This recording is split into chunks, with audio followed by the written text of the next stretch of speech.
Japan ಪ್ರವಾಸ ಕೈಗೊಂಡಿರುವ ಪ್ರಧಾನಿ ನರೇಂದ್ರ ಮೋದಿ ಟೋಕಿಯೋದಲ್ಲಿ ಇಂದು ಭಾರತ ಜಪಾನ್ ಆರ್ಥಿಕ ವೇದಿಕೆಯ ಶೃಂಗದಲ್ಲಿ ಪಾಲ್ಗೊಂಡರು.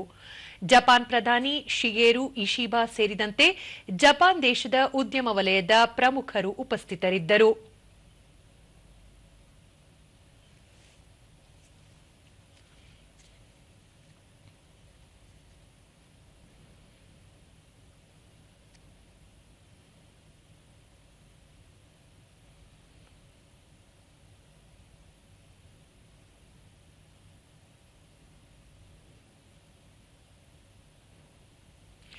ಈ ವೇಳೆ ಪ್ರಧಾನಿ ನರೇಂದ್ರ ಮೋದಿ ಭಾರತದ ವಿಕಾಸ ಯಾತ್ರೆಯಲ್ಲಿ ಜಪಾನ್ ಪಾತ್ರ ಮಹತ್ವದ್ದಾಗಿದೆ.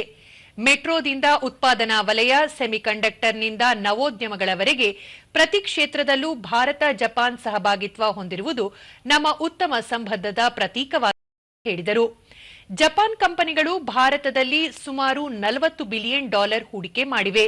ಶೇಕಡಾ 80ರಷ್ಟು ಕಂಪನಿಗಳು ಭಾರತದಲ್ಲಿ ವ್ಯವಹಾರ ವಿಸ್ತರಣೆ ಮಾಡಲು ಬಯಸುತ್ತಿವೆ. ಭಾರತದಲ್ಲಿ ಹೂಡಿಕೆಯಾದ ಬಂಡವಾಳ ಬೆಳವಣಿಗೆ ಹೊಂದುವುದು ಮಾತ್ರವಲ್ಲ, ದ್ವಿಗುಣಗೊಳ್ಳುವ ವಿಶ್ವಾಸವಿದೆ. ಕಳೆದ ಕೆಲವು ವರ್ಷಗಳಲ್ಲಿ ಭಾರತ ಅಭೂತಪೂರ್ವ ಪರಿವರ್ತನೆ ಹೊಂದಿದ್ದು, ರಾಜಕೀಯ ಹಾಗೂ ಆರ್ಥಿಕ ಸ್ಥಿರತೆ, ನೀತಿಗಳಲ್ಲಿ ಪಾರದರ್ಶಕತೆ, ಉತ್ಪಾದಕತೆ ಹಾಗೂ ವೇಗದ ಆರ್ಥಿಕತೆಯನ್ನು ಹೊಂದಿದೆ. ಸದ್ಯದಲ್ಲೇ 3ನೇ ಅತಿದೊಡ್ಡ ಆರ್ಥಿಕತೆಯುಳ್ಳ ದೇಶವಾಗಲಿದೆ ಎಂದರು. ಜಗತ್ತಿನ ಅಭಿವೃದ್ಧಿಯಲ್ಲಿ ಭಾರತದ ಪಾಲು ಶೇಕಡಾ 18ರಷ್ಟಿದೆ. ಸದೃಢ ಬ್ಯಾಂಕಿಂಗ್ ವಲಯ ಹೊಂದಿದ್ದು, ಪ್ರಸ್ತುತ ಭಾರತದ ಬಳಿ $700 ಬಿಲಿಯನ್ ವಿದೇಶಿ ವಿನಿಮಯ ಮೀಸಲು ಸಂಗ್ರಹವಿದೆ.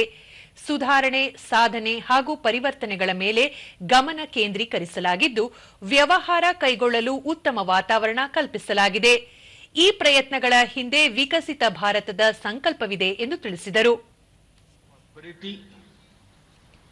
India is the springboard for Japanese businesses to the global south. Together, we will shape the ASEAN century, Asian century for stability, growth and prosperity. इन्हीं शब्दों के साथ मैं प्रधानमंत्री इशिबा जी और आप सभी का आभार प्रकट करता हूं.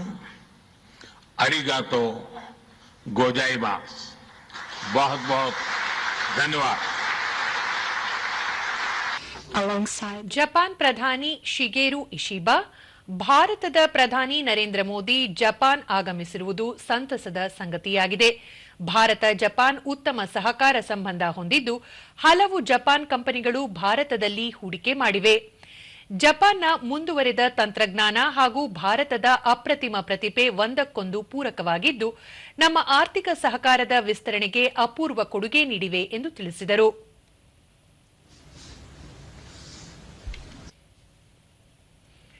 ಇದಕ್ಕೂ ಮುನ್ನ ಇಂದು ಬೆಳಗ್ಗೆ ಟೋಕಿಯೋ ತಲುಪಿದ ಪ್ರಧಾನಿ ನರೇಂದ್ರ ಮೋದಿ ಅವರಿಗೆ ವಿಮಾನ ನಿಲ್ದಾಣದಲ್ಲಿ ಸ್ವಾಗತ ನೀಡಲಾಯಿತು.